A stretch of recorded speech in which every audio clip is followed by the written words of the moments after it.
and never dropped a connection. I beat my head against the wall for 2 days trying to solve the issue, and I finally figured out what was wrong. It turns out that when you have Windows 7 boxes connected to a Cisco 5510 and probably other 5500 series routers, you have to turn off ARP proxy on the inside LAN interface, and my connection issues went away. I'm still not quite sure why I had to do this though. So I thought I would see if either of you had any insight into what the ARP proxy in the Cisco 5500 series router does, and why you can have it on with XP but have to have it off with Windows 7. I just thought we'd pass this along since the Cisco 5500 series is a popular small business router, and there are many people making the transition to Windows 7 now and in the near future. Mr. Matt Rainey. Well, I have no idea why I would do that because he says the IPs are coming from the DHCP server. So I'm not sure why the router would come into play at all. They can still ping the gateway, but lose all connections to the main controller. I mean, they lose all connections to the main controller. Network drives on the server aren't accessible. Exchange isn't accessible. They can't ping to the main controller, but pinging by name does resolve to an IP address. I have no idea that would be working because the router shouldn't. No traffic should hit the router unless. And that's what the gateway's for. So if it's not on the same network, it should go to the gateway. So something strange going on with the routing, or maybe some kind of you know how on Windows you can go to route print, I think it is. Yeah. And look at any routes. If there's some kind of strange routes in there, but I would, when you say that you can ping by name, are you pinging internal name or external name? Just like curiosity. It says you cannot ping the domain controller. So DNS is working. Again, I wonder. Again, I assume that you can't ping internally. The XP machines are not migrated. They never drop a connection. I'm curious who wrote this. Mark.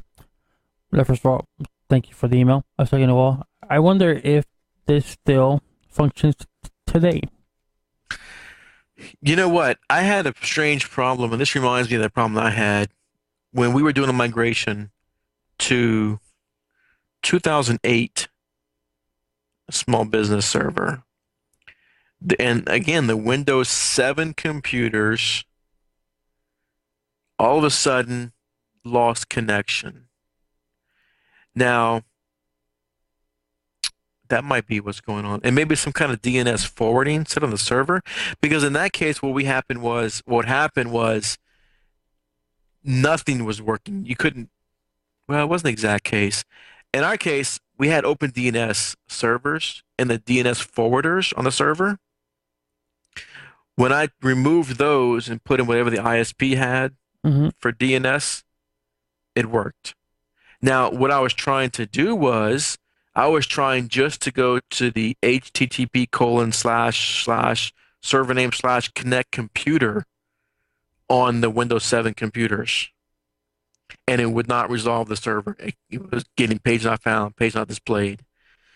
But when we took out the open DNS forwarders in the server and just put, I think it was Cox. We put Cox forwarders in there, it resolved fine. Okay. So something is sending traffic to the router, because the router is only going to have any effect unless somebody's talking to it for something. But yeah, I don't know why I would be doing that. Unless it's some kind of forwarding issue or some kind of route. That's strange. And of course, Windows XP still worked because Windows XP is better than Windows 7, right? And I did some Googling. There are some topics in regard to the ARP proxy in Windows 7. There's not anything that stands out to me at this moment, but I imagine if you do capture some traffic, see where the packets are going for DHCP. I'm not sure. I haven't really heard this before. If anyone Uh, is listening and ran through the same problem, and if you would like to email us, please do so and let us know if you've experienced this. It just seems kind of weird that you turned the art Protzi and Matt for the people that are saying, "What the hell is art Protzi?" is that address resolution? Yep, you're right. Um, yeah. So, and that's like when you have a, let's say you're on a, somebody's switching over your internet connection, and you have say a Cox, and it's not like Cox. You have a Cox cable modem, and they give you the new IP address, and it doesn't work.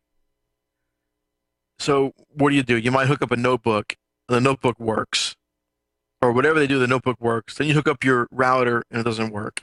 Well, a lot of times you have to clear the ARP cache in the modem because the modem is looking for a certain device, namely probably your notebook that you connected it to last. So when you connect your router to it, it's saying, I don't know who you are. I'm supposed to be talking to this other guy. And of course, you're not connected to them anymore, so you clear the ARP cache, which the ISP has to clear the ARP cache, and then everything connects. So it's similar to that. But I'm guessing Windows XP may have worked because Windows XP is not as smart as Windows 7. See, but that's the one thing as I keep looking at my browser.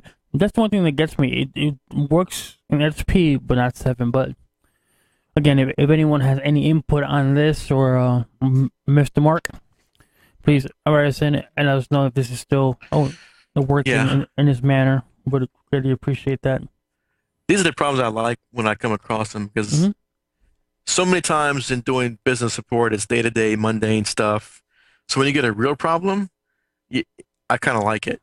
Yeah, I agree, Of man. course, unless it drags on and on and on forever, then it gets kind of annoying. Yeah, and then you're like, damn it.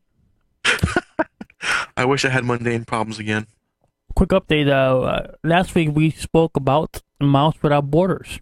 And for those of you that have used Synergy before, pretty much what Mouse Without Borders is the same concept. You can share your mouse, your keyboard with 4 different PCs or devices or laptops.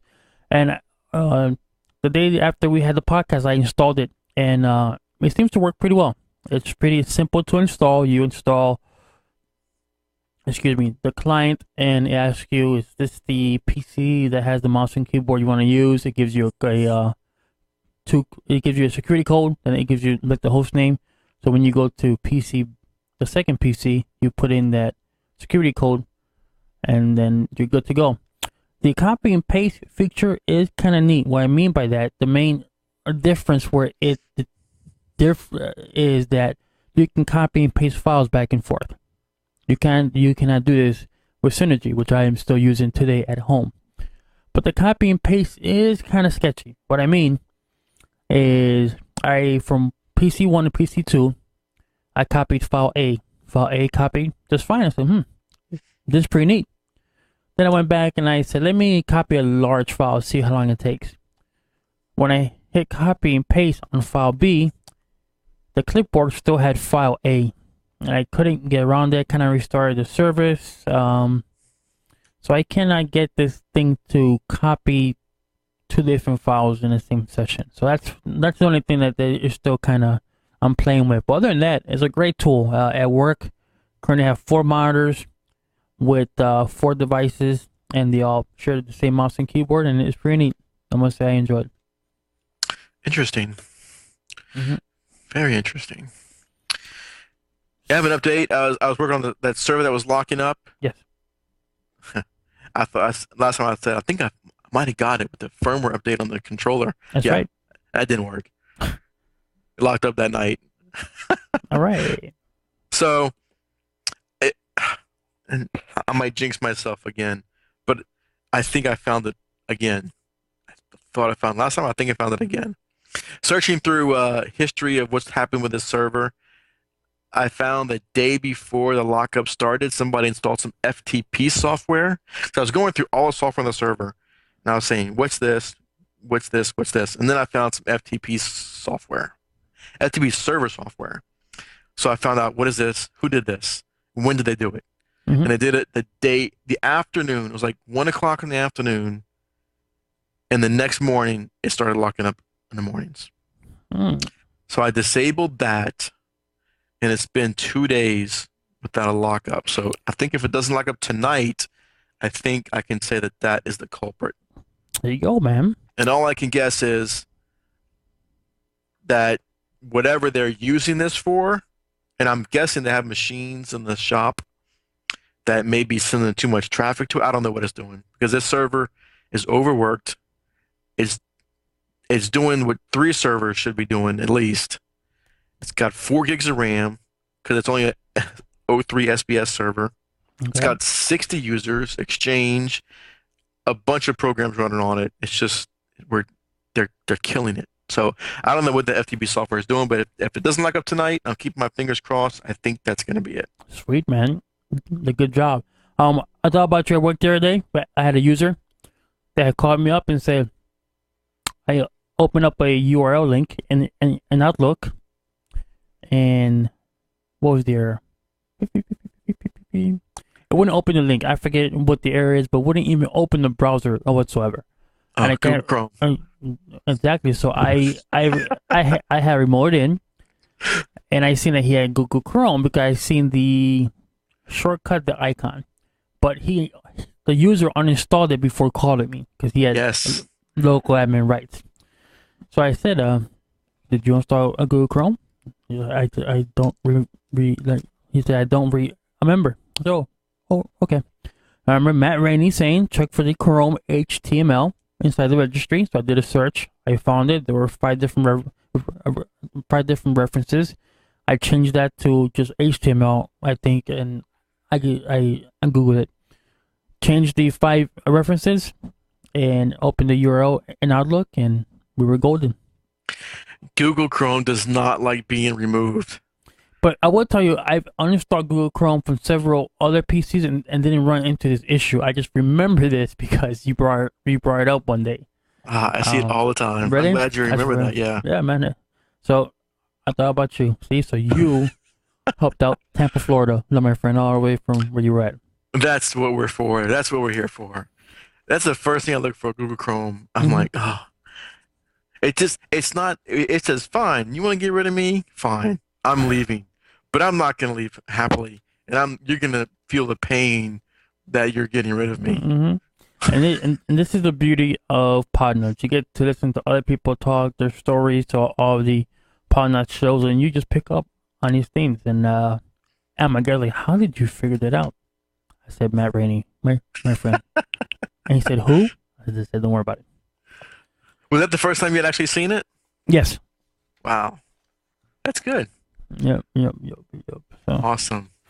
Cool, man. Matt, is there anything else you want to say? Any hellos? Any hellos? No, unfortunately. Unless, hello, New Orleans Saints. Thanks for winning again. Oh, jeez. Why the hell did I even ask Matt Rainey? Again, thank you for everyone for watching and listening to the show. Again, excuse my dogs barking for that moment. I can only control them so much. I would like to say a hello to Justine. She is part of the Echelon Computer Technologies in Tampa, Florida. So, Mr. Desmond Key told me about you. So, just want to give you a nice little shout out. So, other than that, again, if you have anything that you want to let us know, anything that we talked about that just doesn't sound right to you, any better methods, let us know at Lalo, Lalo, at Podnutz.com, or Matt, MATT, at Podnutz.com. So, with that, thank you for hanging around, and we'll call it a show. Yep, thanks everybody. Good night. Bye.